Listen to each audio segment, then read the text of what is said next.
ଦେବୀ ଲକ୍ଷ୍ମୀ ଉପବାସରେ ଥିଲେ। ସେ ଜଗନ୍ନାଥଙ୍କୁ କହିଲେ, ମୁଁ ନଗର ଭ୍ରମଣକୁ ଯିବାକୁ ଚାହେଁ।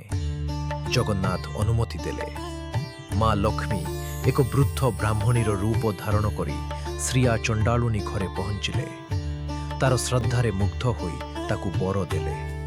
ଏପଟେ ଧ୍ୟାନରେ ବସିଥିବା ବଳରାମ ଜାଣିଲେ ଯେ ଲକ୍ଷ୍ମୀ ଚଣ୍ଡାଳ ଘରକୁ ଯାଇଛି।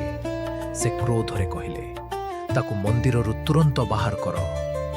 ଜଗନ୍ନାଥ ବହୁତ ବୁଝାଇଲେ, କିନ୍ତୁ ବିଫଳ ହେଲେ। ମନ୍ଦିର ଛାଡୁଥିବା ବେଳେ ଲକ୍ଷ୍ମୀ କହିଲେ, ମୋ ଶାପ ଶୁଣ। 12 ବର୍ଷ ପର୍ଯ୍ୟନ୍ତ ଅନ୍ନ ଜଳ ମିଳିବ ନାହିଁ। ତୁମେ ଭିକ୍ଷୁକଙ୍କ ପରି ଘୁରି ବୁଲିବ। ତୁମେ କେତେବେଳେ ଭୋଜନ ପାଇବ, ଯେତେବେଳେ ମୁଁ ଏଇ ଚଣ୍ଡାଳୁଣୀ ତୁମକୁ ଭୋଜନ ଦେବି। ଶାପ ଲାଗିବା ମାତ୍ରେ ମନ୍ଦିର ସମ୍ପୂର୍ଣ୍ଣ ରୂପେ ଖାଲି ହୋଇଗଲା।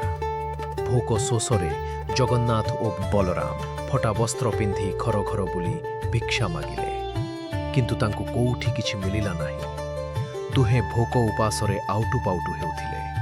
ଶେଷରେ ସମୁଦ୍ର କୂଳରେ ପହଞ୍ଚିଲେ। ସେଠାରେ ଲକ୍ଷ୍ମୀ ତାଙ୍କ ନୂଆ ମହଲ ତିଆରି କରିଥିଲେ। ସ୍ୱାମୀଙ୍କ ଆସିବା ଦେଖି ସେ ଦାସୀକୁ ପଠାଇ ପଚାରି ବୁଝିଲେ।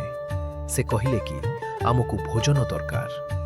ଦାସୀଙ୍କଠାରୁ ଚଣ୍ଡାଳୁନୀ କଥା ଶୁଣି ନିଜେ ରାନ୍ଧି ଖାଇବା ପାଇଁ କହିଲେ, କିନ୍ତୁ ଅଗ୍ନିଦେବଙ୍କୁ ଆଦେଶ ଥିଲା କାଠ ଜଳିବ ନାହିଁ।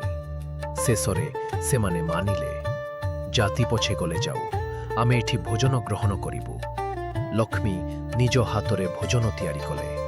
ନୂଆ ବସ୍ତ୍ର ଦେଲେ, ସମ୍ମାନ ସହିତ ଭୋଜନ ଦେଲେ। ପୋଡ଼ ପିଠାର ସ୍ୱାଦ ନେଇବା ମାତ୍ରେ ଜଗନ୍ନାଥ ଜାଣିପାରିଲେ ଏହି ଘର ଲକ୍ଷ୍ମୀଙ୍କର। ଜଗନ୍ନାଥ କ୍ଷମା ପ୍ରାର୍ଥନା କଲେ। ଲକ୍ଷ୍ମୀ ତାଙ୍କୁ କ୍ଷମା କଲେ, କିନ୍ତୁ ଲକ୍ଷ୍ମୀଙ୍କର ସର୍ତ୍ତ ରଖିଲେ, ଏବେଠୁ କୌଣସି ଜାତିରେ ଭୋଜନ ଓ ପାଣିର ଭେଦଭାବ ରହିବ ନାହିଁ। ଜଗନ୍ନାଥ ତୁରନ୍ତ ସ୍ୱୀକାର କଲେ। ଲକ୍ଷ୍ମୀ, ଜଗନ୍ନାଥ ଓ ବଳରାମ 3 ଜଣ ମନ୍ଦିରକୁ ଫେରିଲେ। ଆକାଶରୁ ପୁଷ୍ପବୃଷ୍ଟି ହେଲା।